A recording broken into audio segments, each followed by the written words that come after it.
యూట్యూబ్లో మొత్తం చూసుకోవచ్చు.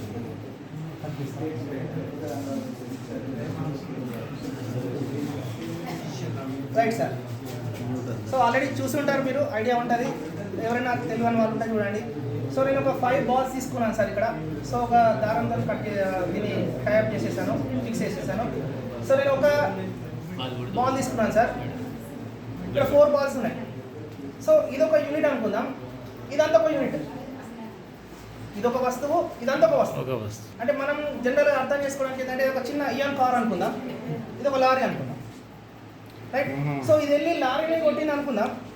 సో దాని ద్రవ్య వేగంలో మార్పు ఎట్లుంటుంది, మొమెంటంలో చేంజ్ ఎట్లుంటుంది అని తెలుసుకోవాలంటే అది కొంచెం కష్టమవుతుంది మనకు. సో అంటే ఈ 4 balls ప్లేస్లో ఒక పెద్ద బాల్ తీసుకోవచ్చు. నేను న్యూటన్ క్రెడిల్ అని ఉంటుంది సార్, మనకు తీసుకోవచ్చు. కానీ అక్కడ మనకు అర్థం కాదు కాన్సెప్ట్. అందుకోసం నేను ఆ లారీని ఏం చేశానంటే 4 ఇయాన్ కార్స్ లాగా కట్ చేశాను అనమాట. క్లియర్?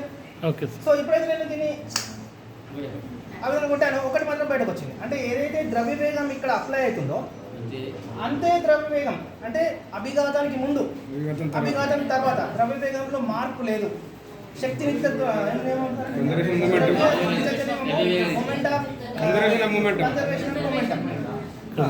2 తీసుకుంటాను సార్. సో ఈ ఇయాన్ కార్ కొంచెం పెద్ద కార్ అయింది అనుకుందాం, వ్యాగనర్ అనుకుందాం, ఆ 2 బయటకు వచ్చేసాయి, రైట్? సో ఇప్పుడు ఏమైందంటే 3 అట్లా అట్లా. సో ఇది కొంచెం ఏమంటారు సార్, టిప్పర్ అనుకుందాం, ఇది ఒక ట్రాక్టర్ అనుకుందాం. అంటే ఇది పెద్ద సైజ్, చిన్న సైజ్, ఉల్టా రివర్స్. అంటే 3 పోతాయి. నేను తీసుకోవడం 3 తీసుకున్నాను, అంటే 2 ఉన్నాయి. మంచిగా ఒకసారి 3 ఎంత వెరీ గుడ్, వెరీ గుడ్, మంచి దాని వేగం పెరుగుతుంది.